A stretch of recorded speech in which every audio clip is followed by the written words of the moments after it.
વાઘોડિયાના જરોદ ખાતે આગની ઘટના આજરોજ બની હતી। જરોદ પોલીસ સ્ટેશન પાસે આ ઘટના બનતા કેટલાક ગુનાના કામમાં ઝડપાયેલ વાહનને આગે લપેટમાં લીધા હતા। આગની ઝપેટમાં નાના મોટા 25 જેટલા વાહનો આવી જતા ભારે નુકસાન થયું હતું, જેમાં આ આગની ઘટના બનતા સ્થાનિક લોકો આગને ઓલવવા માટે પાણીનો મારો ચલાવી મદદરૂપ બન્યા હતા। 4 જેટલા ફાયર ફાઇટર પણ આગ પર કાબૂ મેળવવા માટે પ્રયત્નો ચાલુ કરી દીધા હતા।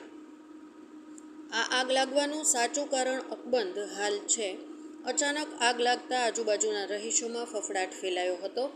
આગ પર કાબૂ મેળવી લેવાયો હતો।